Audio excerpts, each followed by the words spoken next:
The views, thoughts, and opinions expressed in the podcast belong solely to the hosts and not the host's past, present, or future employers.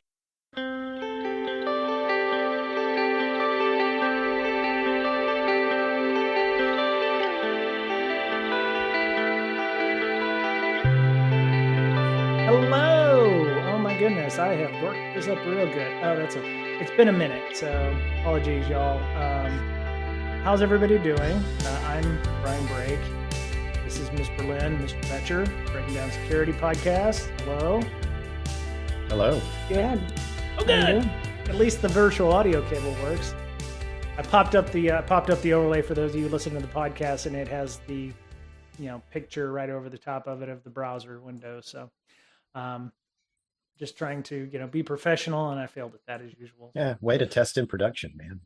Yeah, you know what? There's always a reason why you want to do that sometimes, but I'm failing forward. It's an iterative process. I fail forward. I'm going to fix it in the next iteration. So, of course. I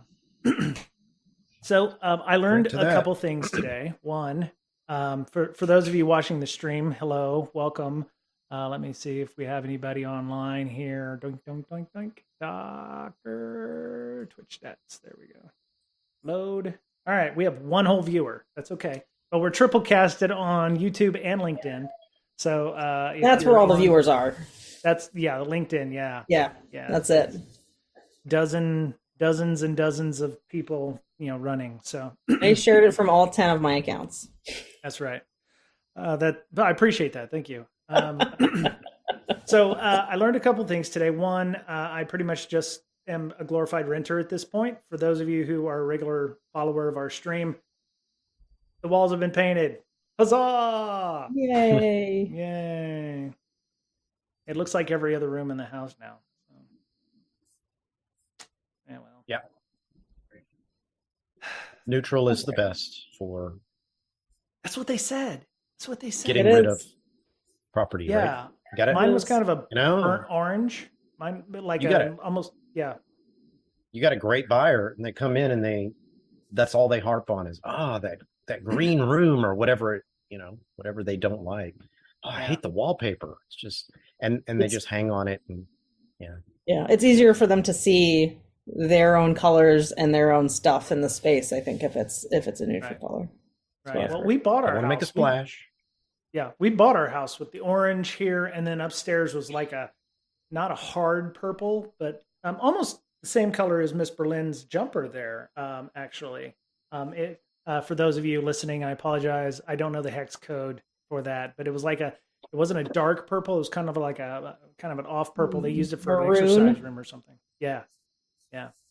But yeah, it was, that's what the realtor said, make it sparse, get rid of a bunch of shit.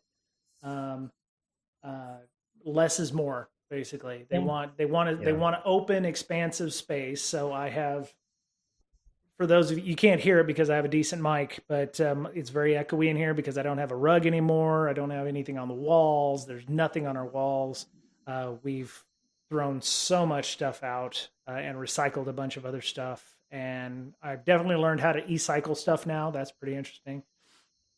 And everything is the same kind of beige color. They wanted white. Yeah, right. Gross. My wife was like, no, we don't want to have to paint the whole house. We just want to paint the areas that had issues. Apparently I have issues. So, or my office did anyway. Your office is an extension of you, right? Yeah. Well, this was not an office when we got here. This was the formal dining room. And they had a formal dining room and a formal living room, and they actually lived upstairs in the family room, which is now my wife's office. So the realtor was like, you want to call them flex spaces. You don't want to call this like the dining room because it's a dated term. You don't want to call it a dining room. So I have like a bar over here on this left side over here, like a coffee bar kind of thing. So we're going to stage my office with like my desk because I can't move all this shit out. But I got my espresso machine over there. I've got my French press, stuff that we had in the kitchen. I've got it sitting over there kind of like, oh, this is a coffee bar. And this is obviously the guy's office because, he has, an SLR camera and a ring light and all this stuff. So we're trying to, and I have you saw the weight bench earlier when I showed y'all, but yeah, we're trying to do that. And it's interesting hearing them talk, because we had the hour-long discussion with the realtor. There's a psychology in it, right? Oh yeah. Trying to get people to, this is not our house anymore when they show it. This is their idea of what their house wants to be. Right. Yeah. So you're not going for the hippie redneck look. You got to be more neutral. No. We prefer ruby throated, not rednecked. Thank you very much. We're crimson thoraxed, if you will. Yeah. So, yeah. But yeah, we're definitely not going for that. We're going for a nice, safe, yeah. I mean, you won't end up on like I love looking at like the Zillow nightmare posts. Zillow nightmare. Oh yeah, there's I thought that was a menu item in Zillow. You could look for farmland, apartments. No, I'll send you some. Family. I will send you some. Zillow Street. Nightmare on Zillow Street. That's exactly what it is. God. Yeah, okay. yeah. So there was a post on there that Matt, when he was looking for his house, actually went and viewed, and it was called the Dinosaur House. They had full-blown dinosaurs in their front yard and backyard in the house. Like one of them was like this weird, and like a lot of them most of them were homemade. Like this Brachiosaurus in the dining room, and the light switch was like under his neck. Like built in. It was right. I think I saw one that was posted up on Reddit where it was like the pictures were taken, and then you see somebody like off the side, like outside the doors and shit, and it's like all like, with a Jason mask on. And I'm like, nope. Are you trying to sell that house? Or you just, I sold mine during Halloween, and I had all my Halloween decorations up, and my shower curtain was like the bloody shower curtain. That was actually my house listing, and I was so happy. How did you manage to sell your house? First day sold. Oh my God. Mm-hmm. All right. Wow. Okay. Yeah, I don't have any other pictures on here, but yeah, that picture for Nightmare on Zillow Street on Facebook is telling enough. So great. What you're seeing is a completely trashed kitchen with what looks like a tire, a Harvest Gold stove in there, and a upside down Tidy Cat bucket. Tidy Cat's cat litter for people in the outside the U.S. Wow. Okay. Yeah. Yep. I don't want to see that. So that's interesting. Okay. So the other thing I learned, other than the psychology of that, is I share a birthday with Bruce Willis. All right. Yeah. Did you meet him? No. Oh. They were just mentioning him. He was born on March 19th, 1955. So he's 68 years old today. Nice. So happy birthday. Oh, thank you. Oh, you're on the ball. You're on the ball. Oh my goodness. I was waiting for you. You look way younger than 68. What did you do? You look like 65 or something. It's great. I said way younger. So at least 58. I'd like to announce also that BrakeSec is looking for a brand new co-host. Amanda has taken an unfortunate leave of absence. Yeah, unfortunate. We wish her the best. We wish her the best. Play her off. Where's the music? I can play her off. Yeah. But I didn't know that. His wife was on the news talking about his issues with dementia and what was going on with him. He's had to retire from acting because he can no longer act. I think he has aphasia. He's unable to speak, and things like that. But they'd mentioned that she put something on his social media networks today in honor of his birthday, and I was like, "Hey, I share a birthday with him," so that was kind of interesting to find out. So, but yeah. Okay, so we have some news. We have some stuff to talk about. We have our show notes, and we'll. I don't know if I want to add the Nightmare on Zillow Street as a pertinent link, but we can do that. Which one do y'all want to do? I'm just through it. I'm just like, wow. Anyway, something, homework. Something for another time. Homework. Yes. Something for another time.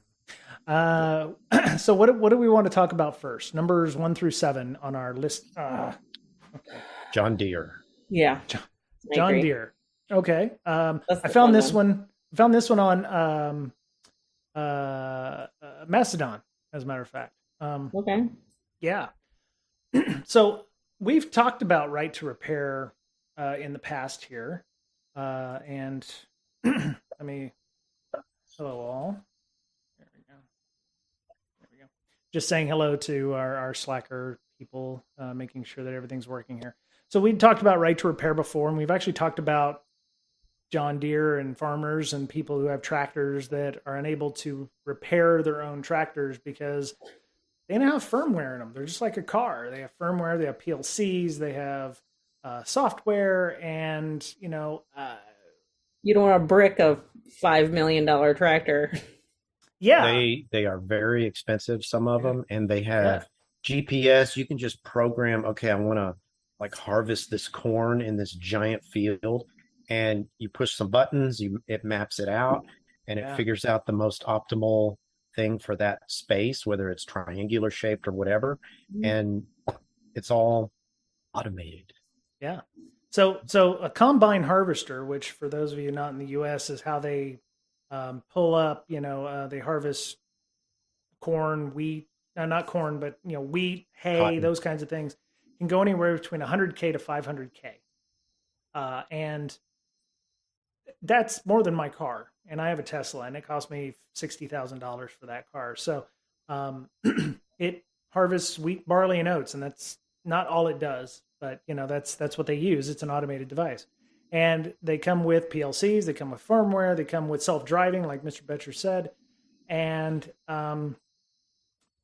you can't fix them easily if you're Joe Bob Farmer in the fields. There, you have to take them to an authorized dealer of John Deere in this case.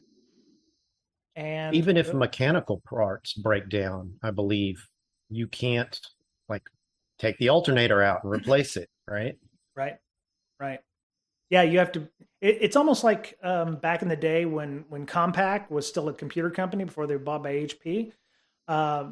They were very specialized. Like you had to, if you wanted any replacements for a Compaq computer, you had to buy a Compaq CD-ROM drive because it was certain size. It was there was certain things inside the BIOS. It would only work with those things. It was a pain in the ass, and obviously Compaq went away.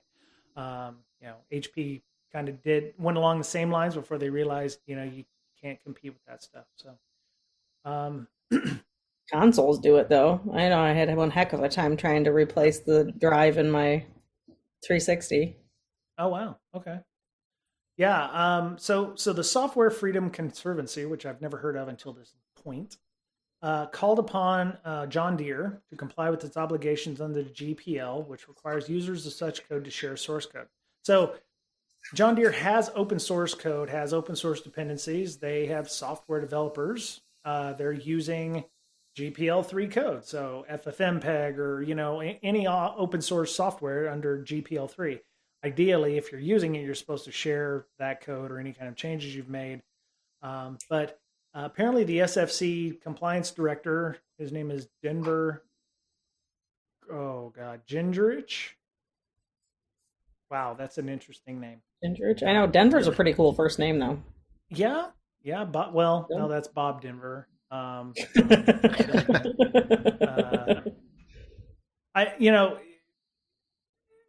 was going to say, I was expecting that to be John Deere name, like you to get a John Deere, but yeah. So this Denver person is saying that it's a pain in the ass to get John Deere to give them anything, and it takes them months or a year or better to get information from them. So he said, when Deere does reply, we've heard from others that their legitimate requests for source code have been met with silence. They always failed to include the original scripts used to control compilation and installation of the executable per GPL version 2. Oh, they're not using GPL 3, they're using GPL 2. And so it takes them 10 months for them to send us, again, incomplete packages, which makes their software, their offer for source code hollow. But the thing is, you buy it knowing that. Do you? Knowing what? That you have to take it to, you have to take it to a dealer to get repaired. That's fair. That's fair. The problem. Did they know that? Or I would did they hope get so. it? If you're spending that much money, Yeah. Well, My I thing is mean, though, I lived in a farming community, so I dealt with Deere. We had people with John Deere tractors and whatever, and this was very much like Mr. Boettcher might see, where you've got tractors on the highway along with normal cars. Um, you same. buy yeah, in Ohio too. But you buy from the local John Deere dealer who, depending on the size of the place, is a local person who Mm-hmm. you would think they would have some kind of like, I don't know, like, I don't want to screw over my neighbors, but there you are. It's like, well, I can't do anything. It's John Deere who's causing me to do all this stuff. mhm. But All the tractors I've ever bought were too old to have this problem. see, yeah, Same. yeah, And we fix them, Yeah. right? Mm-hmm. yeah. I mean, My grandfather had a Case Farmall, which is like from the 1940s or something, and had a carburetor, had oil and everything. So I bet it was red. it was rusted, but it could have been red. It was red before it was rusted. It was red Rust. before it rusted. Yeah. Yeah. But this is that right to work, or no, not right to work, right to repair thing that we've been talking about before. And there's actually an underground, which ironically enough is on a lot of Russian websites and forums, where you can go and get firmware updates or get hacks to unlock features on your tractor, which Scary. well, yeah, but you're getting them from a Russian website, which Yeah. comes with its own risks, because you've got farmers who are just downloading and flashing their own stuff, or they're maybe got somebody who's doing it for them. I don't know. It's like the Napster of tractors. Exactly. No, yeah, exactly. I had an iPod that I used to put Rockbox on, which was like a third party kind of thing, or DDWRT or something like that. Yeah. I forgot about DDWT. Yeah, that's old school. Yeah, I actually know somebody who developed for them at one time, so it was kind of cool. That's pretty cool.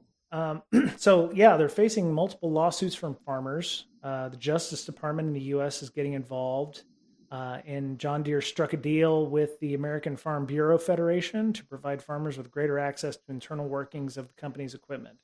Like Mr. Boettcher said, right to repair, having that ability, and we've seen it in cars. We've seen it in there's like in Massachusetts. I think if you own a Subaru in Massachusetts, they've disabled certain things like telemetry and things from the ODBC port, because they don't want people running diagnostics without going to a dealership and paying $80 an hour to get that done.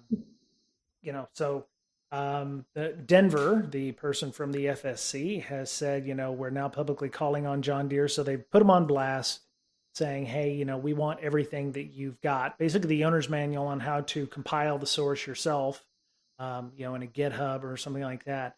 Because farmers and others are entitled to it by the licenses that John Deere chose to use.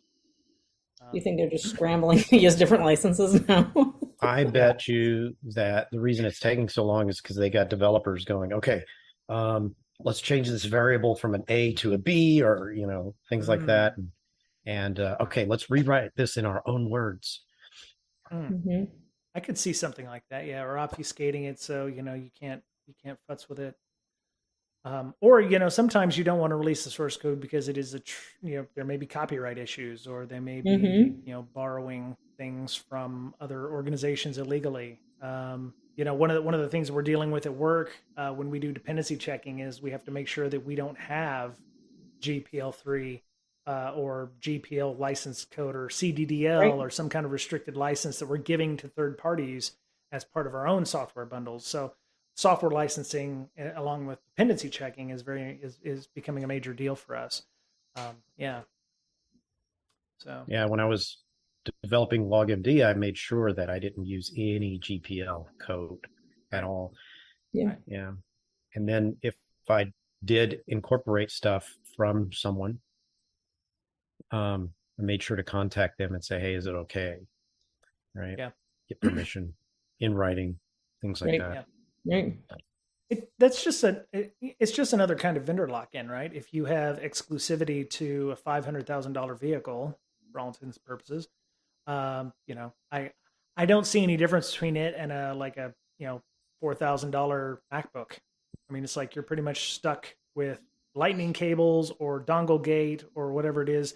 Walt had said, Walt, one of our regular listeners, some Sun servers had hardware locked hard drives. Only Sun hard drives would work on Sun servers, right? I had a CD-ROM fail in one of our compact machines, and I had to order one from the compact website, and it was like $100 or something at the time. That's a long time ago. Drives were 3 to 5 times the price of a standard drive.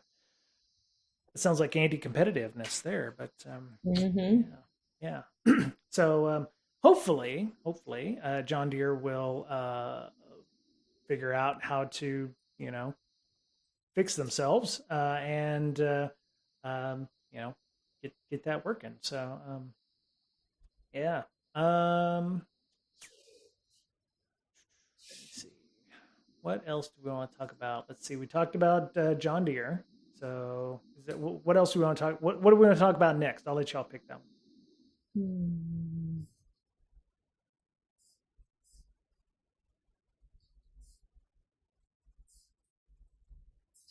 I do not know. I don't know. Maybe the cookie thing about tagging social media accounts, because that's anytime I get a DM from a stranger, that's usually what it's about. So I'm just going to send them this link. Yeah. Oh, you posted up your Twitter handle. Oh, I see. Okay. Oh yeah.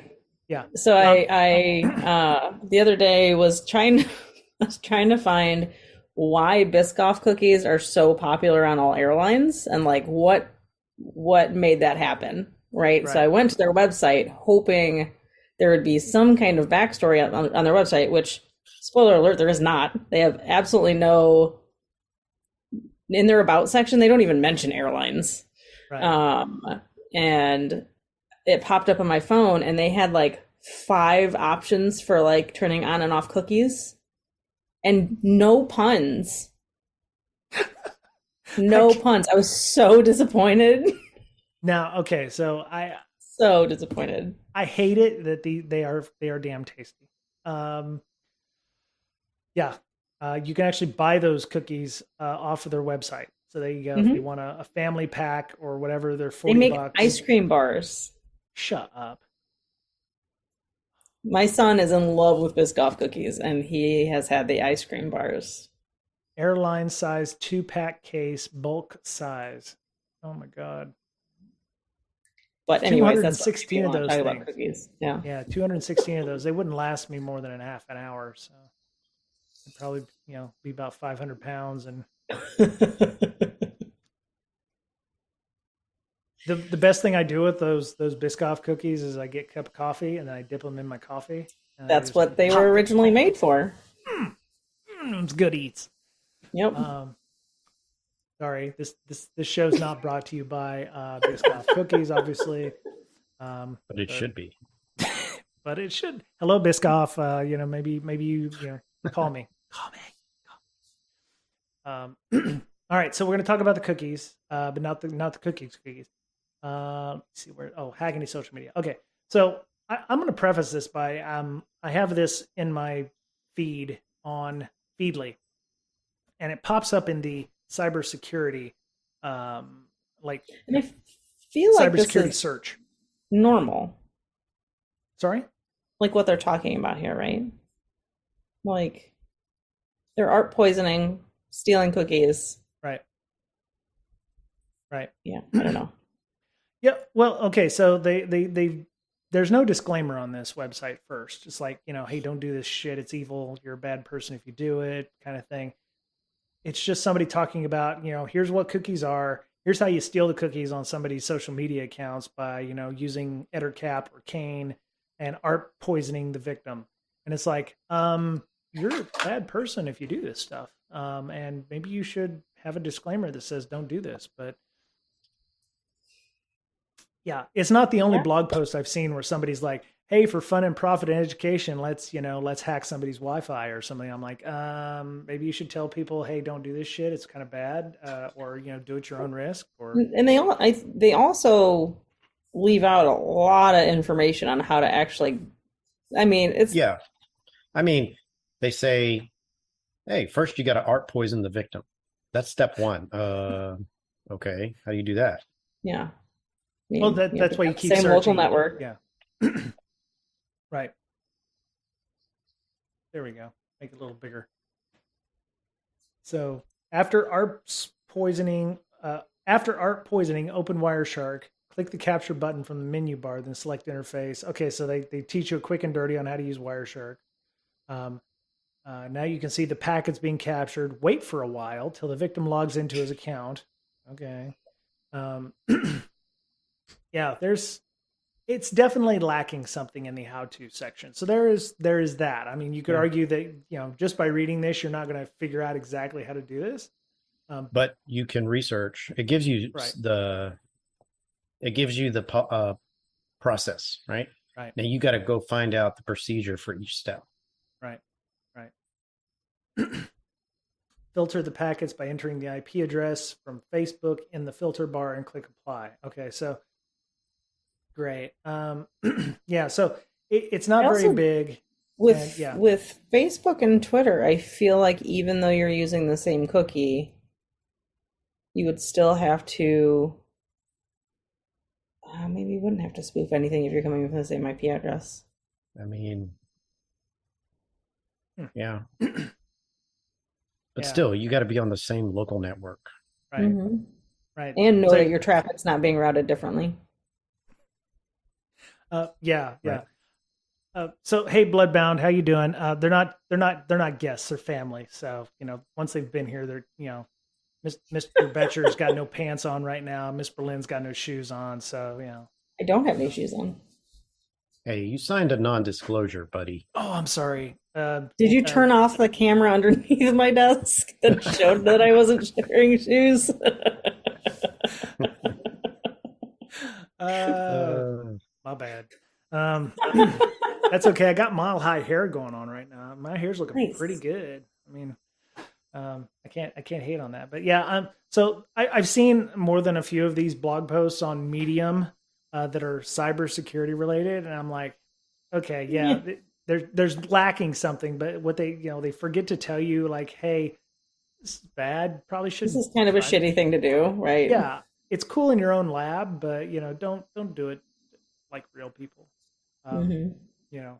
Wait for a while and log into your own, and be your own victim in this case. So, but yeah, it's yeah. I mean. That's all I got to say about it. And there's definitely some stuff missing. It's funny because this is how I see some people in my work writing. And it's like, this, number one, art poison the victim. Like Mr. Boettcher said, is like, how do you do that? And it's like, I'm having to be, I'm a TPM. So I'm supposed to be the technical person, but I've taken over the role as asshole user. And it's like, I have to ask those questions. I'm like, well, how do you art poison the victim? Oh, you just do this. I'm like, it's not just. It's not just. Yeah. It's not just. It's not simply. It's all you have to do is none of those. I actually talked about that earlier this week, I think, when somebody had posted up, when somebody had posted up, just patch the, there was some stuff. I hate that. Yeah. Just patch. And I was like, can't do that. That's not how it works. Yeah. So, yeah, I'm building training at work and curriculum. I have to teach about 1,000 people how to use a brand new security review process. And so I've been reading some teleprompter stuff, and I'm getting involved in some voiceover work at work to kind of build out my repertoire. So nice. Yeah. Pretty awesome. It's interesting because my worlds are colliding in this case, and the training people love me because it's like, oh, well, I have a DSLR here and I've got a microphone and all this. And they're like, oh man, you have no idea what we're having to deal with people recording stuff at home. And I was like, I get it. Yeah. And so, I'm reading a script and I have to emote, and, Christina, who's one of the people I'm working with, is teaching me. She's like, okay, you're doing great. You just, make sure you don't do this a lot, and I was like, okay, cool. And your emoting is great, and inflections in your voice. So I'm learning some of that as well. So Bloodbound. I saw art poisoning and my face did the rock eyebrow raise face because I spent some time learning on all of that for a couple of years. Yeah, it's not easy. I mean, to like Mr. Boettcher said, to be art poisoned, you have to be on their network and you have to impersonate their gateway or their, the way that they're getting to the internet, a proxy or what have you. So it's not completely easy. It's not, like you're going to be doing it to your neighbor unless you've already hacked their Wi-Fi with like Reaver or something similar. Or public Wi-Fi. Public Wi-Fi. Yeah, if you're in a Starbucks, if we're just talking about Fire Sheep today. A lot of those are like micro-segmented now, though. Yeah, I've found nice. Like they really do good due diligence. I think maybe it's like larger chains that do, because I always like network scan, and a lot of places it's just your gateway and you. Like there's nothing else. Like, oh, that's cool. All right, well that's pretty cool that they're actually doing something. Yeah. Well, you can have unlimited gateways, right? I mean, there's no shortage of gateways. As long as you've got. I mean, there's a limit. Okay. But yeah, especially since nobody does IPv6 fully. That's true. But yeah, I mean, how many people are connecting to a McDonald's Wi-Fi or something? You're probably looking at like 30, 40 people at the most on a regular basis. So yeah. Yeah. So just a caveat to all of you folks out there who are looking at these things. They're great to give you kind of a general direction on where you need to go, but you're really going to have to do some homework on things like art poisoning. And this is a great example on setting up Wireshark and testing in your own lab, but do not do it to other people. Makes you an asshole. So blood. Yeah. So I think we've kicked that to the curb. So. So what was the link here you posted on from your Twitter? Let me go ahead and click on that. Oh, it was the cookie thing. Oh, the cookie. Oh, okay. Oh, yeah. Okay. Very nice. Me tweeting at Biscoff. Missed opportunity, Biscoff. Yeah. No puns. That's right. So disappointing. Well, they're serious business. Cookies are serious business. I guess they're European too, so maybe that's why. Yeah. I want to do the bleeping computer one. Thank you to one of our longtime friends on Slack. The which one? Bleeping computer alleged breach forums owner Pompurin arrested on cybercrime charges. Yeah. So Bloodbound says this is assuming you're on the network being closed or previously set up a device via RAT, either yours or someone else's, aka pre-hacked, that are again connected to the Wi-Fi to do this. Yeah, I mean, it takes some preparation. I think that's the bottom line. It takes some preparation. You're not just going to turn on your computer in the morning and go, well, let's see who I can ARP cache, because you're going to ARP cache yourself, and that's the only person you've got. Now, if you decide to go into your office and be all like Neo and stuff and ARP caching your own people, then you've got a problem. Yes, Bloodbound. I'm going to allow your comment, even though the bot would not allow it. So, yes, it does take being a douchebag eventually. This is the professional stream, by the way. We're streaming this on LinkedIn, by the way. So very professional. Very professional, 100% professional. So, alleged breach forums owner arrested on cybercrime charges. U.S. law enforcement arrested on Wednesday a New York man believed to be Pompurin. I think I said that right. The owner of the breach forums hacking forum.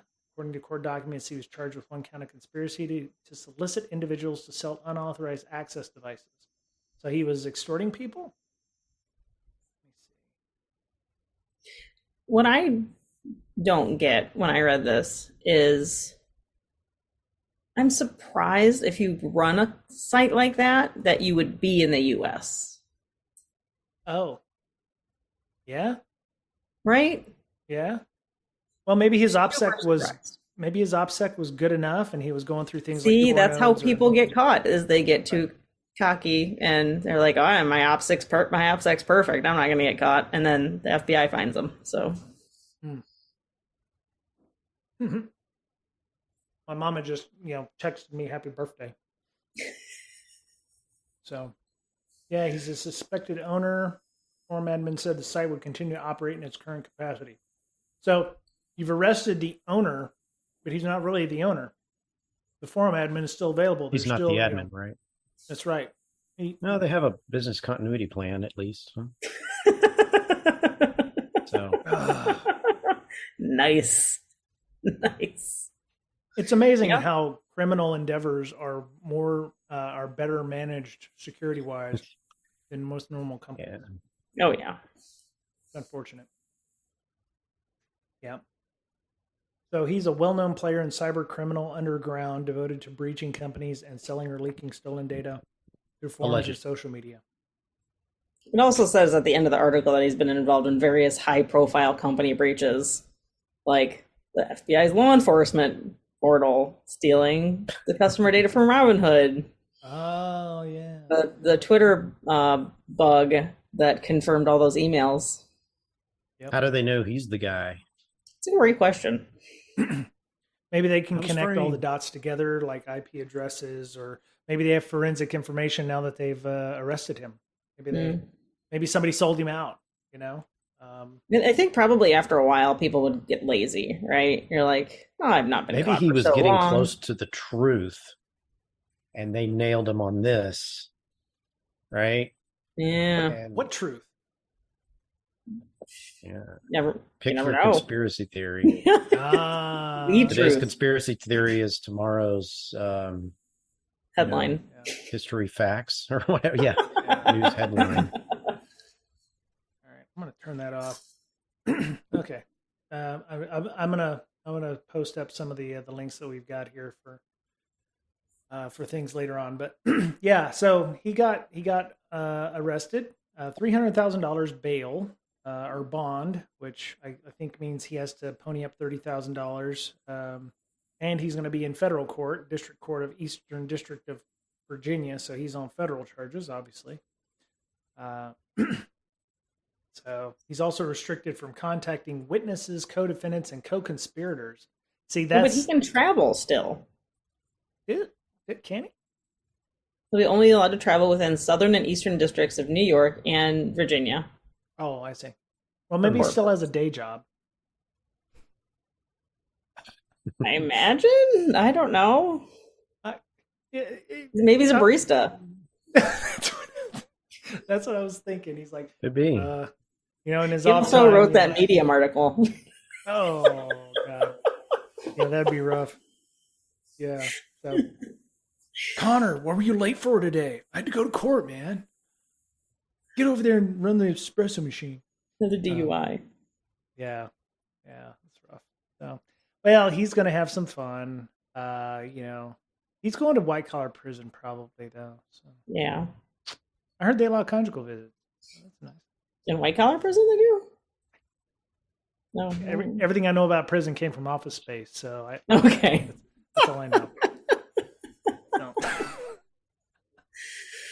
So you've never done hard time yourself? All right. No, the only prison bars I've ever seen was I got arrested one time for a charity auction, and one of the people I was serving with in the military, he didn't like me very much, and so he put in like $250 so I didn't be in there for like 8 hours.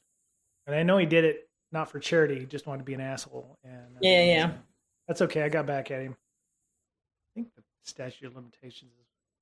Yeah. Did you murder someone? No, this is on Diego Garcia. So, I was on night shift, and don't do this, kids. Don't do this. We had some silicone glue in my office. I took it home and super glued his lock. So nice. Yeah. Problem was his roommate couldn't get out of the room either, and I forgot about that. So he was trapped in the room until they could pretty much break the lock off. Oh my God. And he came home from a 12-hour watch shift. So it's been 22 years, so I think I'm okay. I'll pay for the lock, U.S. Navy, if you're watching. I'll pay for the lock. It's okay. But yeah, I was 3 sheets to the wind when he came home at about 5 p.m. And I was like, hey, man, that sucks. What kind of asshole would do that? So there was not much to do on Diego Garcia except drink Yeah, I and guess. like run and stuff. So I was the drinker, not a runner. So, um, oh, I didn't enable followers only. That sucks. What did I do that for?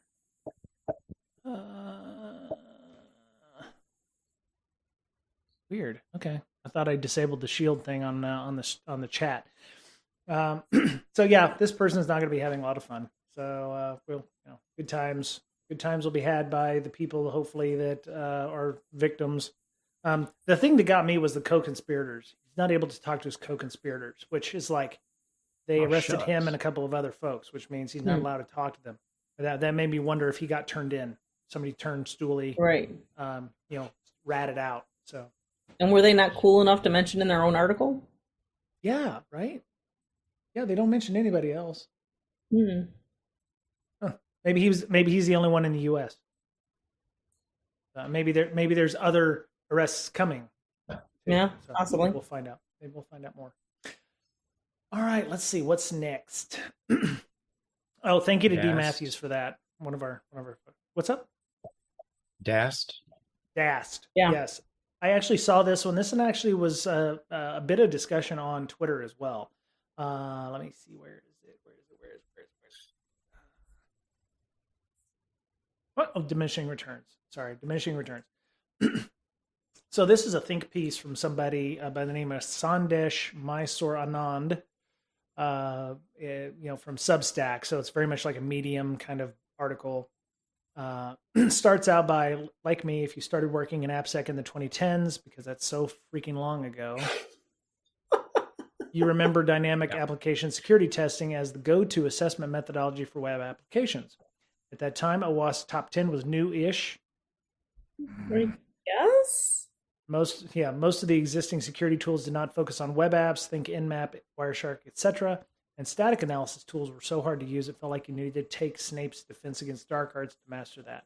Here's why DAST tools stood out. DAST tools had the ability to discover defects from the OWASP Top 10. DAST tools completed assessments between 30 minutes and 4 hours, even for large apps. Contrast this to SAS, which took exponentially longer for large apps. And DAST tools made it simpler to triage results. So he goes on talking about, hey, DAST is great. 30 minutes to 4 hours is awesome. But now everybody's like pushing out updates every 5, 6, 7, 10 minutes or something. And we can't wait 30 minutes to 4 hours to push stuff out. So that's his underlying thing. He's like, oh, these are really bad. They're now liabilities, whatever. And then he starts talking about, well, you might still need them down at the bottom. He kind of backtracks a little bit, but I'd love to hear y'all's thoughts because, Ms. Berlin, you work for a company that probably creates some software. Mr. Boettcher, you've created software. What was your thoughts on reading this? Well, I thought the 4 points that he brings of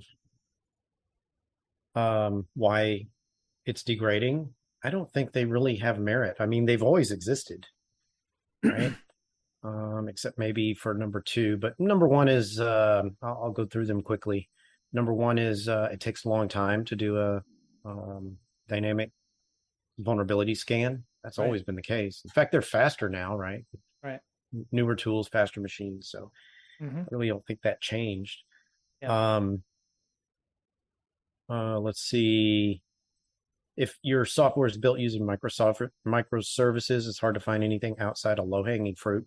Well, DAST has always been about that low-hanging fruit. You want to get that low-hanging fruit first, right? Because you don't want skitties breaking into you. You want, if you're going to get hacked, it better be somebody really good. Right. You don't want to put code out there that has an obvious security flaw. Right. And then it says increasingly the results of access tools were reviewed by devs and QA teams. And it says these teams are not really skilled in information security. And then tolerance for false positives has gone down dramatically. That's always been the case, really. And then looking for security defects is now a primary skill set for most pen testers. Right. I mean, if you get an application pen tester, that's exactly what they do, right? Right. I don't see how anything's changed, in the last 10 years on Yeah. DAST, according to this article. It's, Right.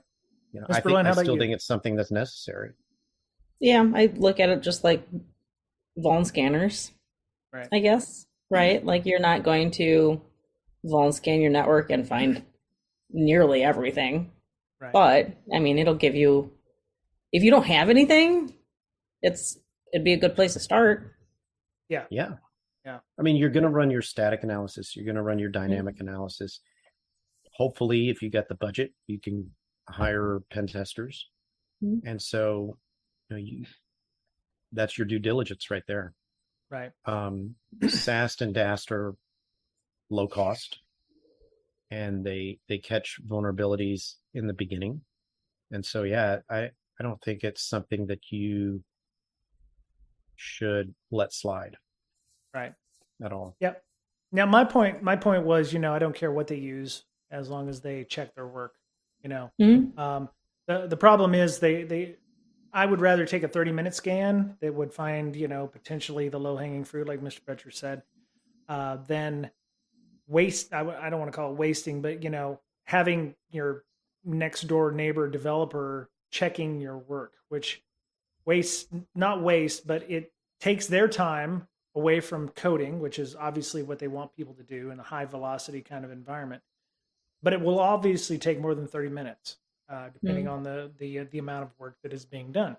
Having a pen test everything, yeah, it's not possible. You do that just before a major release, or something where you're putting in a major feature or something that's going to change the threat landscape, or what have Or you. you have internal resources that do it all the time. Right. But even then, you're going to take days. It's going to take days. Yeah. And you've already, according to this guy, high velocity, you've already put out a couple hundred builds in that time. So 30 minutes, depending on the size of the problem is I assume this person is putting out like major builds every 5 to 10 minutes or something like that. What I'm trying to do, so I mentioned the security review stuff I'm doing at work. The reviews that we're doing is trust, right? We're trying to build trust in the code. Security is trust in this case. By having at least even a DAST scanner looking at your items. He may complain because, it's going to create a lot of unnecessary work. There's a lot of false positives if you're not tuning that stuff correctly. Sometimes it takes a developer to tune that for you. Sometimes your QA or security people can do that. They're a necessary evil. In some cases, you have to show that you're, for a third party, if your company is being used by a third party, they're going to want to know if you're doing necessary, steps, in this case, DAST or what have you.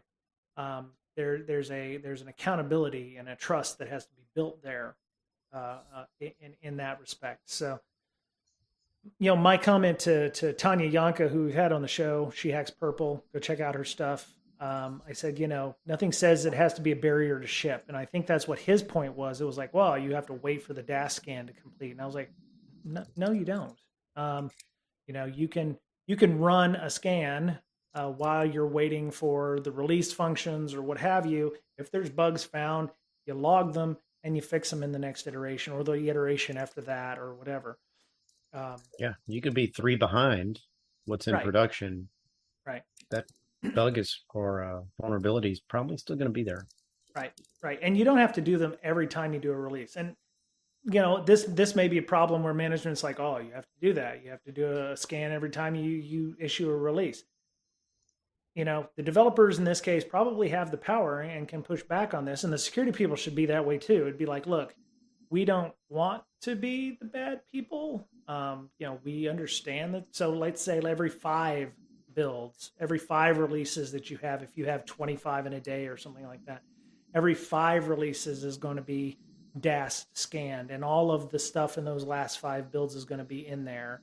There are ways to make DAST work, and without having to have two developers looking at the same code, or one writing the code and then one reviewing it, because that runs into additional errors all by itself. But yeah, so let me see. What else did he say on that? John Deere stuff into chat here. Anyone else in our chat have any questions, comments, or concerns? Probably should turn off the frames per second there. Oh, I've got that one. Oh, there it is. So he says, all this means is there's no real place for traditional DAST. However, when used intelligently, there are still a few gaps that it can address. So DAST is old and busted, but you can still use DAST here. And that's the issue I had. Yeah, repurposed to only look for low-hanging fruit. Can be ran in a non-blocking way in the pipeline. I just said that. I hadn't even read all the way down here. That makes sense. Your mileage may vary. This may not work in companies with large dev velocity and a stretched pen test team. Your pen test team shouldn't be running the DAST for you anyway. It should be part of your pipeline. The pen test team, you don't even know what the hell a pen test team is, dude.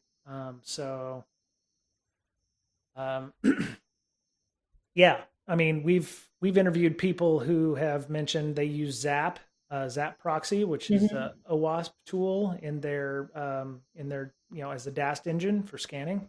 Works really well. You can supercharge the above step with Security Champions program. We kind of do that. DAST rules can be the first step, but there's no reason why it needs to stop there. You could also work with your QA teams or what have you. Bloodbound says, so basically we have Dyson vacuum, but you can still use a broom for certain situations. In other words, yes, because by the time you get the Dyson out and you plug it in and you unwrap the cord, you probably could have used the broom to sweep up whatever it is that you need to sweep up. Broken glass. I'm sorry? Broken glass. Broken glass. Broom works really well. Right. Yeah. I mean, he seems to think you can just do a pen test in 5 minutes or something. He says, pen testers now you leverage DAST to automate many other test cases. Like always, pen testers have a much higher tolerance to false positives. You can afford to go crazy and turn all the rules you want. Pen testers cost money. And if you're, a good pen tester is not cheap. So, you can use a DAST tool, which you can use forever and ever and ever, and it doesn't complain if you want it to run a scan at 3 a.m. Or you can get a pen tester who's only going to work 8 to 5 Monday through Friday. So just a thought there. A lot of pen testers will set their scans on day 1 and run them overnight, and day 2, they got all kinds of information, right? Right. Yeah, but I mean, by the time that scan is over, they've already pushed out how many new builds. It's like when I was first learning how to do scans of a container network. It was like, oh, I found this vulnerability, and you're like, yeah. By the time you finish scanning, we've already killed that instance and it's gone. So I was like, okay, how am I explaining that to an auditor? That kind of thing. So it's like, yeah, we patched it by deleting that machine and building a new one from scratch. And okay. Am I being too skeptical of DAST? Are there other use cases for DAST in the pipeline? Do you successfully run a DAST program within your organization? Some of it may be they don't have their DAST configured properly either. So definitely possible. Yeah. Bloodbound, a pen test is not 5 minutes, 100%. Whether they're paying is not worth it in terms of the payer. Better they be using OpenAI, GBT. Oh, no. You just use AI word. GBT to do a pen test faster, maybe. Yeah. I think, you can leverage your QA folks. You could create test cases. Some of the developers could, help, work through some of these issues. Yeah. I mean, you can also look for trends too, if you notice there's buffer overflows or missing security headers, make those a necessary check, or you can be smarter with your scanning and it doesn't take 30 minutes. You can just look for things that are new, or if this can also help you identify trends in your company's coding problems or issues that you can address. So I want to log into these sites and make comments, but then it's like I'm just spitting in the wind at this point. It's like I'm straight up Karen. Be a comment person. yeah, it's like I can't log into Medium. It makes my brain hurt. So I'll put this link in the show notes or in the chat here for y'all. There we go. Yeah, Tanya Yanka, go check out Tanya. She's doing some great work. She hacks purple. I believe there's some stuff that she's developing with another friend of ours, which I'm not sure if I can announce that yet, but I do know it's happening. So go check out She Hacks Purple on Twitter. And She Hacks Purple. There we go. Oh, I think she has a handle. Oh, very cool. Okay. So we've done Bleeping Computer. Oh, I like Bleeping Computer. Let's do the one with Microsoft. so just a little background. When I was in my poorer days, when I was not rich, several websites were available to make keygens for XP 2000 NT. Oh yeah. Find the ISO. They had an all-in-one key generator, and so the story is that this person called up Microsoft support because his official license, and he says his official license failed to activate normally.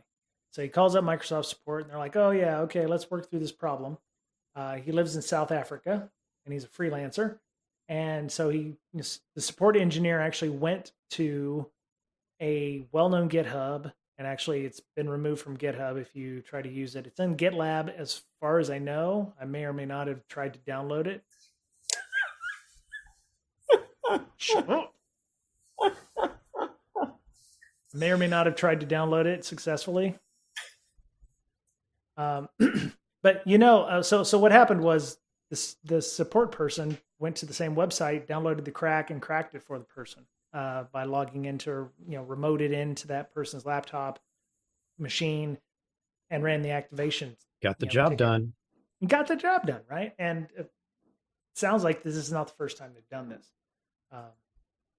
But yeah, it was, pretty funny. And it was, I don't know if it was always on GitHub, but when I went to GitHub's link inside of the script,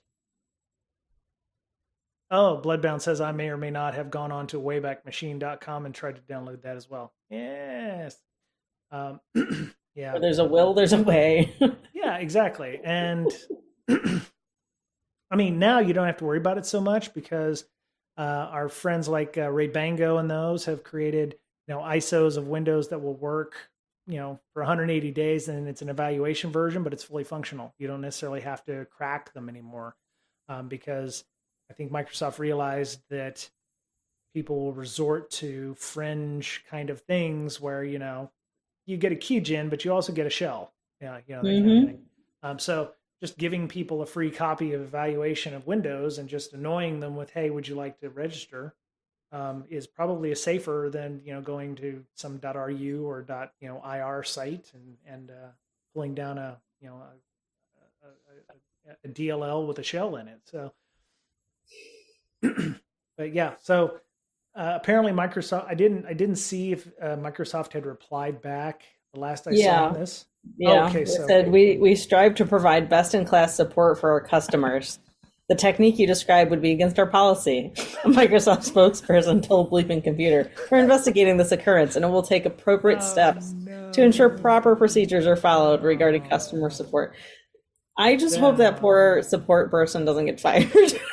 Yeah. See, I'm wondering if it was like a third party or something, like, they sent it to a call center somewhere or something like that. Oh, that's too bad. Sorry, security, call center person. You're probably trying to help your numbers for, helping people every day. And yeah. Your metrics are I didn't so think he was much going better. to be in a viral tweet. Yeah, that's. Well, it's like the article said, it's probably easier to click on a link or type one out or copy paste one than it is to like type the freaking 32 character activation code. Yep. I mean, no wonder his numbers were so good. Yep. Damn. I mean, back in the day, it was like you could always go to a local Salvation Army or a Goodwill store, and they would sell computers with the OEM tags still on the chassis, and you could just get the OEM key. I think the XP or Windows 7 key gen that I may or may not have used in the past used like Dell or HP OEM keys. I had like the volume license keys from the places that I worked. Yep. Great. Yep. They're unlimited. Yep. Microsoft. They had no way to find it. Exactly. Walt says Microsoft license key registrations used to be stored for 90 days. So on day 91, you could reuse the serial number. Sure. I mean, what I do now, I think the license keys for most computers that you buy are stored in the UEFI. So you can pull up PowerShell and read the UEFI key right off of that. So if you're going to e-cycle your computer and you know that it's going to be e-cycled, you can maybe borrow the key. Mm-hmm. Technically, I bought the computer. It's the second time you used e-cycle. Electronic recycling. Mm-hmm. So, I found out Amazon will do trade-ins, which is great. I didn't want to toss a bunch of electronics, and I'd already sold off a bunch of stuff. Like I had some Raspberry Pis that D. Matthews and a bunch of other folks had taken off my hands because I'm not going to use them.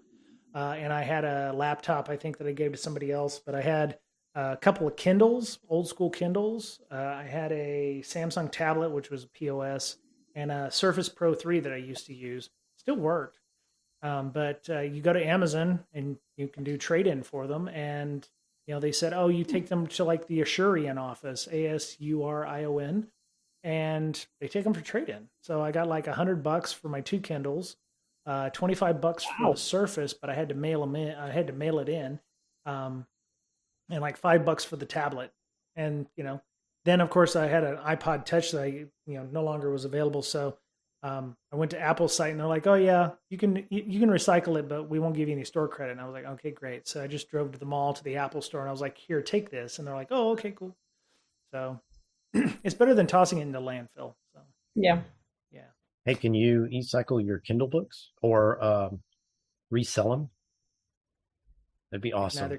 I can neither confirm nor deny that I have software that does that for me. Yeah. Maybe. There's plenty of open directories out there with Caliber repositories, kind of like Plex, but for books that you can find on open directories and stuff. So a lot of technical books out there to be found from O'Reilly and the like for that. So, but I would not recommend that if you're talking about that. Yeah, I still have Google alerts and like a Twitter column anytime the book's mentioned. Yeah. 99% of the time, it's just people posting links on download this here sites. Oh, I'm sorry about that. Yeah. How's your book coming along, though? It's coming along. It should be out. Second edition should be out by June, I think. Oh, very cool. Okay. Are you doing an audiobook too? Wish. If I do an audiobook, I think I have to do it myself. Oh man. You and I should talk. Because you and I should talk. It got dark. I wouldn't want to do it here like I would want like a recording studio, because while my audio here is okay, I don't think it's good enough to like release as an audiobook. Yeah. It's like, do I want to buy time in a studio, or I don't know. Your audio is not awful there. It's not terrible. Like I have the little sound dampening things and whatever. I have the mic that we got 5 years ago.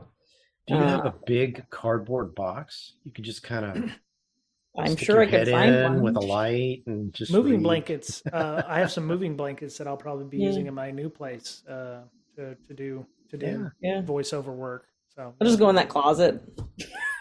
Mr. Boettcher was in a closet at one point when we were doing the show here. Yeah. So yeah.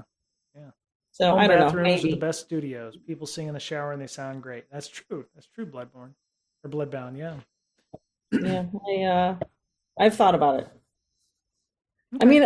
Every time I write something, I read it out loud like 5 times. Like I've read that book out loud probably a total of 10 times at this point. The whole book. So next time I should just record it, right? Yeah. All right, let me turn that off. John Deere. Okay. Yeah. Diminishing returns. I think we probably there's two more. I think the Dish Network one and the baseband remote stuff. We don't want to talk about the baseband remote stuff. We don't want to. Um, the Dish Network one. Either of you have Dish Network? I do.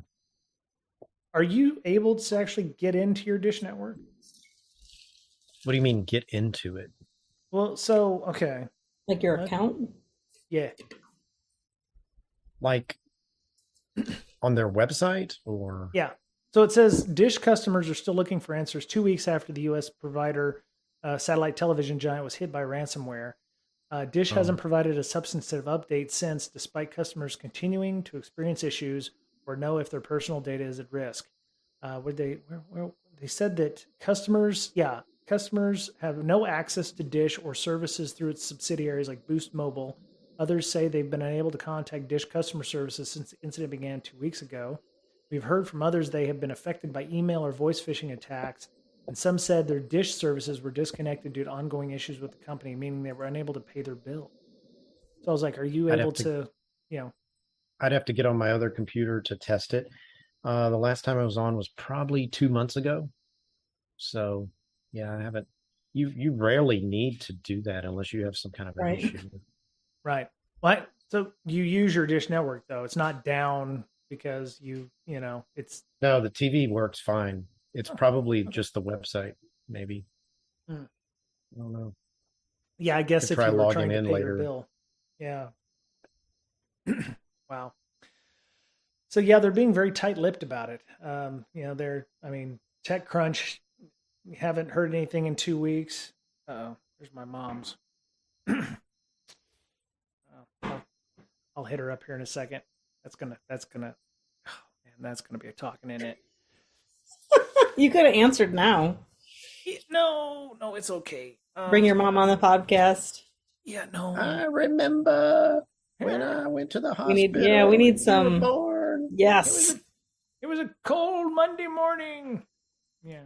At 3 a.m. Thank God she doesn't watch. You couldn't wait till dawn. In 1952. Oh, God. Don't laugh at that. That's not funny. I'm not that old. God damn. It's hurtful.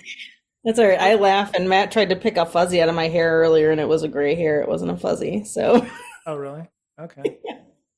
Okay. Yeah. Oh, yeah. Walt says Dish is using AWS for replacement servers. So they weren't using AWS before. Now they are. So maybe their cloud instance has been completely pwned, and they decided to auto migrate to the cloud, which is ironic enough because Internet records show that Dish hosted its own infrastructure until recently, before shifting Amazon's cloud service around February 23rd. Wow. Yeah. Well, considering, if everybody is saying is true that Dish is, DirecTV is, losing customers left and right, and Dish is probably not doing so well themselves. That's probably kind of rough. So, they didn't expect to have to pay that, but yeah, they said, what were they saying? That it was at the bottom here. They said, it's not known who is behind the ransomware attack. Bleeping Computer previously reported, citing sources Black Basta, which many believe to be a rebranding of Conti, may be responsible. Dish has yet to appear on Black Basta's leak site, suggesting that negotiations may still be ongoing. So, according to U.S. law, they're not allowed to, mention the ransomware or negotiate with ransomware artists. But we'll see what happens. But. Oh, there she is. Okay. Miss Berlin, you were like really, really like still. And I was like, oh no, did she lock up? No. Oh, I hope not. You're good. Yeah. I'm looking forward to getting rid of our DirecTV. We had it for Sunday Ticket, NFL Sunday Ticket, but now it's going to Google. So we have to figure out what we're going to do with all that. So nobody cares watching, if they're watching this stream, they don't care about NFL football. So. But yeah. We can talk about the Android stuff. I find it a little much ado about nothing. Mm. I mean, there's a legit threat. Just it's not a legit threat for me because It's not a threat for I me. don't have any Android devices, No, or I have a Okay. Pixel 6. I mean, Oh, I okay. am like All right. front line on this, and my daughter All has a right. 7. So it's like, yes, I am very much, vulnerable to this, but You can just turn off stuff. you can just turn off stuff, but it's like you have to be targeted by somebody, and there has to be certain Right. things that happen. Like But you that's have all to they be do, on- right? That's all the remote code does is they can turn off. Well, it's remote code exec. So there's something in the parsing, kind of like back in the every once in a while you hear Wireshark has like a properly crafted packet Sure. that calls an right. RCE because it filters that out. I think it's very similar to that. Okay. That's what it read like to me. They said, where is it? There's 4 vulnerabilities. There was actually one for TPM 2.0 as well, which was patched in this month's Windows update. Where is it? They say you can turn off Wi-Fi calling and voice over LTE in the device settings. So there's some kind of service that uses the Wi-Fi calling and the voice over LTE. If you get a phone call, I'm assuming in some kind of specially crafted way, bad shit happens on your phone. But it's like, if that is a threat that you have a problem with, you're not going to be connecting your phone to Wi-Fi anyway. You're going to be using the cellular network. Right. If you really, really need to worry about that, yeah, turn off the Wi-Fi, turn off the voice over LTE, turn off the Wi-Fi calling. It sounds like you can still use the Wi-Fi calling or the Wi-Fi, but not Wi-Fi calling. But I'm not overly worried about that.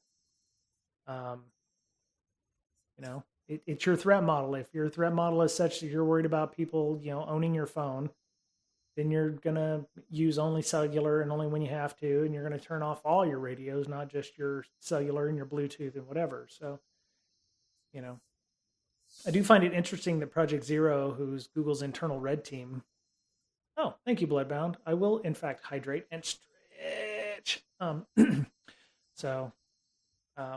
I don't know. Either of you have a Pixel 6 or a Pixel 7 or any of the affected systems? Nope, I I'm don't know. all I've got a Note, Samsung Note. That goes down real smooth.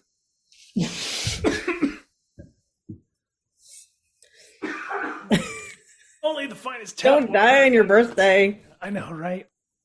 On my 85th birthday.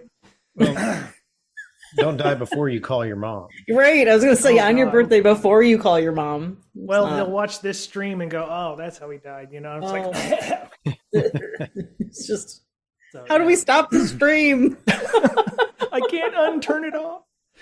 Yeah, it'll go for a few hours. My wife will find me on the floor. It's fine. Isn't voice over LTE the standard method used to make cellular calls? It might be. I think so. Yeah, you're absolutely right. I remember having a 4G phone and turning on the voice over LTE. So, I mean, voice may still run over like a slower 3G spectrum or a 2G spectrum.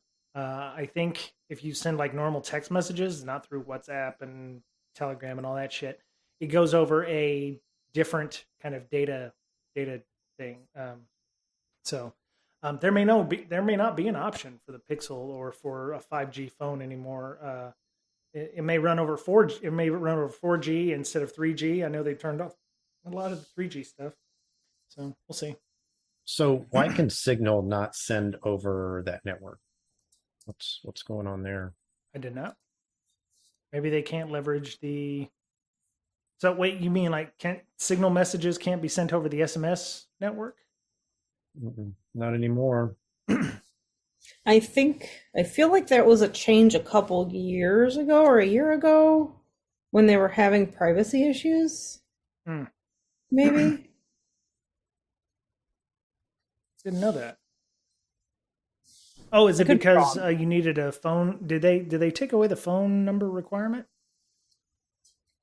I don't know. I don't use them anymore either because I don't have anybody who uses Signal. So I do. Okay, so I've got one I do person. too. But the thing I hated about Signal is when someone joined, everybody would get notified. Like, Yeah. hey, and that just like I don't know that they do that anymore because I've not gotten one of those in a long time. I yeah, I mean, I got one No, 3 months maybe it's ago. been, yeah, I was gonna say maybe it was like 6 months ago. I think I got one. Yeah. A single signal message 6 months ago. No, no. Like the notification that someone new joined. Like someone new out of your contacts. It's like, hey, Michael Berlin has joined Signal. I'm like, all right. Okay. Yeah. This will only affect Android users who set it up as their default SMS app. Oh, I remember that. Yeah, that was what convinced me to probably turn it off completely because I couldn't receive SMS messages, but I was already having issues with it, which is why I stopped using Signal anyway. I'd send somebody an SMS text and they wouldn't get it, or I'd get a phone call from mom and she's like, "I've been trying to reach you all day via text," and I was like, "Well, I haven't seen them," and that's because they didn't get delivered. Yeah. I've had people have that problem. Yeah. Interesting. But so this doesn't affect just phones, obviously. It says any vehicles that also use a specific chipset. So I would hate to get RCE on your car or the car's infotainment system if that is something that you're worried about as well. So if your car, if you're smart enough to know what chipset your car's infotainment system uses, you probably want to turn on. And that might actually be more difficult, turning off Wi-Fi or, if LTE is an option on those cars. Yeah. So, yeah. Well, look at that. Hour and a half. Managed to use an hour and a half of time. So, awesome. Yeah. So we had a good discussion. We got some stuff. Check out our show notes for access to all of the news links that I put up here. We actually got a few other things in the additional information. If you want to go and buy some Biscoff cookies, do that. Yeah, anything else we want to talk about? Anything else? Anything's been grinding your gears recently? What's the hexagon, Amanda, in your background? Oh, they're like sound dampening squares. Gotcha. I have a whole bunch of them over here. Oh, dang. Okay. With like my patches. Yeah, like my patches and pins I just shove in there. Okay. That's cool. Okay. Yeah. Were you driving back from a conference or something? Oh, no, picking up my kid. Okay. How's everyone? Oh, I'm going to bed now, Love you. Love you too, Mama. We better kill this so you can just. No, it's okay. That's a hint. She's got to go to work. That's a hint. She's got to go to work early. I'll give her a call this week. So. Hey, I don't want her to talk to her, and if she falls asleep, just hang up. She won't fall asleep. She will not fall asleep, and she can sleep anywhere. So if she's talking to me, she won't fall asleep. I'll give her a call tomorrow. So I can fall asleep at a red light.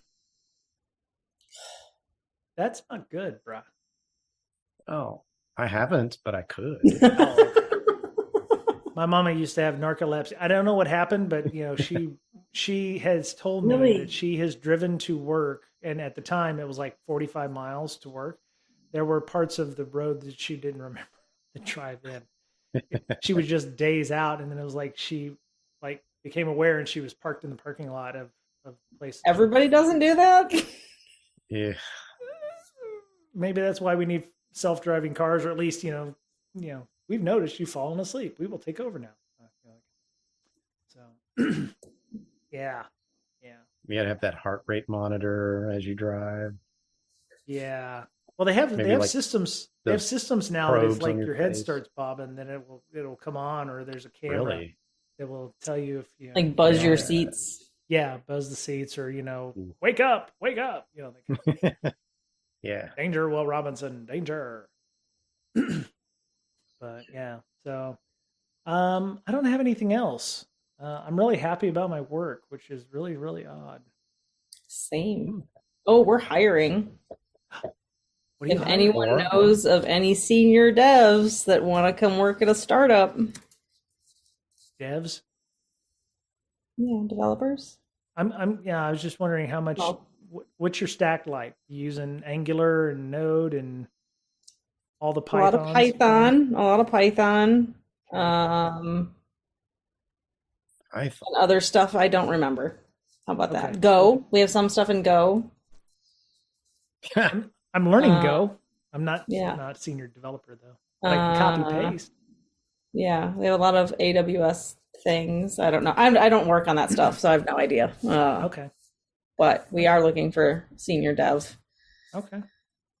Like 25 So years of experience with Go or something it like would that. be great. No, it would be great if they had a decent amount of experience and also other areas like DevOps or operations in general, cloud stuff. Like we need a senior person Okay. real bad. We're having a hard time finding good like resumes. Like we don't even have that many that have been turned in, to be honest. So Is the job remote?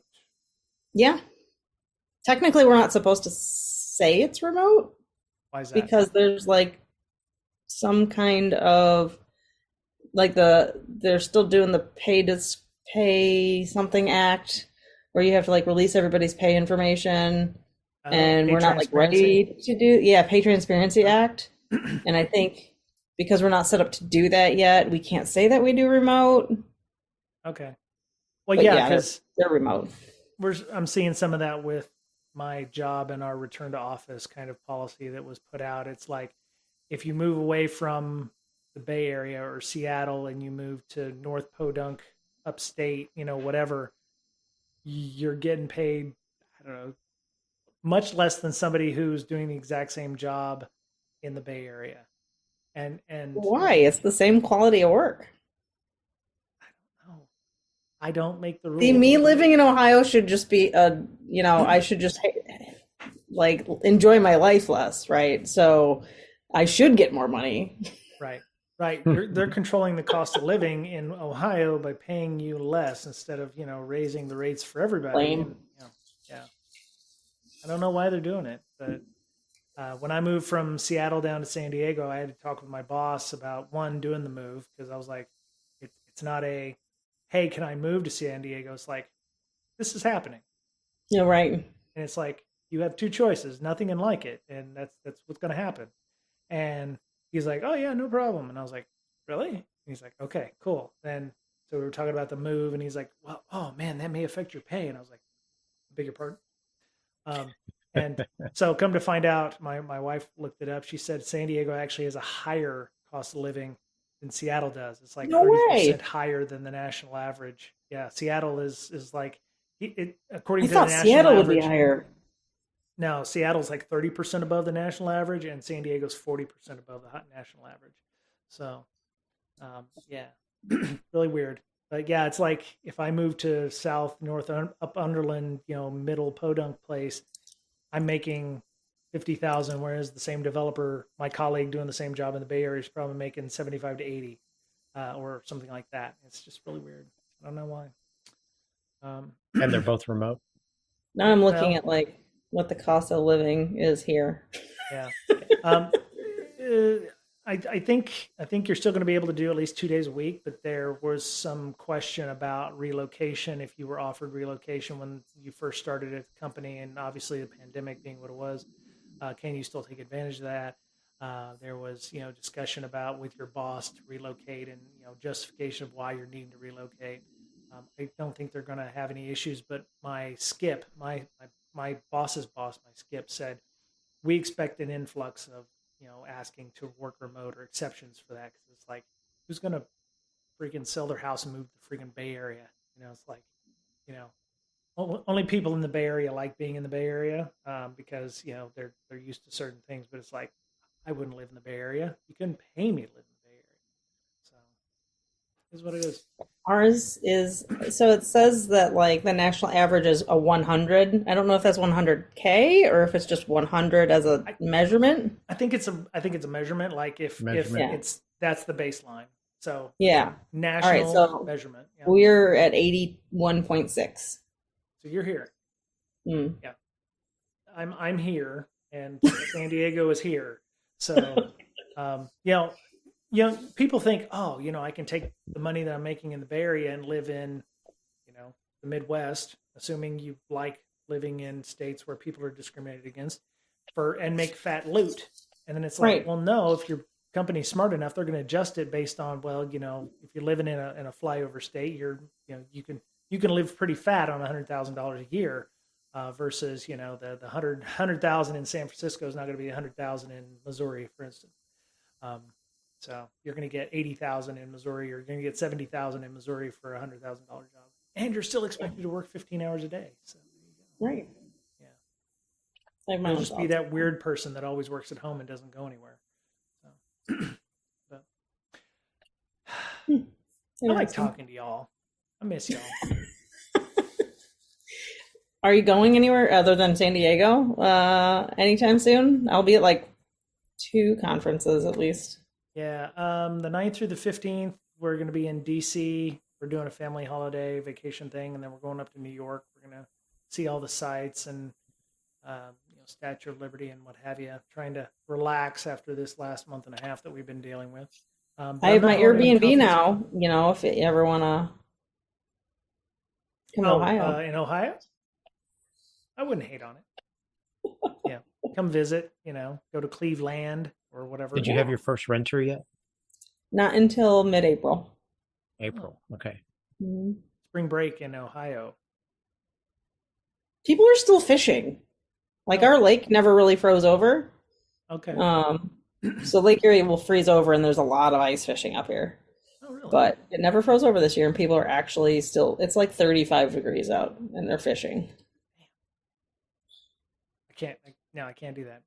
I'm tired. I want spring to be here. I don't Yeah. want 30-degree weather and stuff. That's why I'm moving to San Diego. There are a number of conferences in that area, though. Besides San Diego is coming up in May, I think. They're doing like a one-day I think event. it's this right before RSA. So I'm going for RSA again this year. RSA. And then I think it's like right before RSA, or maybe after. There's a couple conferences up in LA that I didn't know about that were like technical security stuff. I forget what the names are, but yeah, there's a lot of stuff going on in the city of San Diego just for like their OWASP has like 160 people in it. Their monthly OWASP has 160 people. Yeah. So there's a lot going on in that area. There's DC 858-619 is fairly active. So looking forward to coming and meeting in. I've already started networking with some of those folks as well. Yeah, I think it's going to be fun. Okay, well, I think we're done. So Miss Berlin, you know, I know the show points of contact are at the bottom of our screen here. You can probably see them if you want to check those out. So, and then Hackers Health should be at B-Sides Charm, Hack SpaceCon, B-Sides Nashville, and maybe 2 others that I've not yet confirmed. Okay. Maybe 3 others. Very cool. Yeah. I actually looking for volunteers. Oh, well, there you go. Nice volunteer opportunity, folks. Yeah, I actually thought about going to Hacker Summer Camp this year because I will be 45 minutes away on a plane, Southwest flight to Vegas, or a 5-hour drive.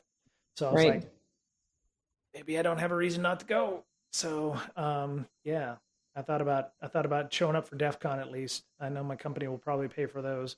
So, but yeah, seriously thinking about it this year. I mean, by that time we'll already be settled into our new house, so I can probably take a couple days. So we'll see what happens. But, okay. Well, I'm going to go. Miss Berlin, Mr. Boettcher, it's always a pleasure. Glad y'all could come and hang out, and I hope we can do this more often. I didn't know if the availability has changed for either one of you, but you know, if we can make this every other week, that would be great. Yeah. Sounds great. Awesome. Mr. Boettcher, have a good day, sir. Have a good night. All right. Well, that was it for Breaking Down Security. Hope you have a great week. Be kind. Take care of yourselves. And as we're fond of saying here, you know, take care of yourself because you're only you have. So take care and have a great week. Bye, y'all. Bye-bye. Bye.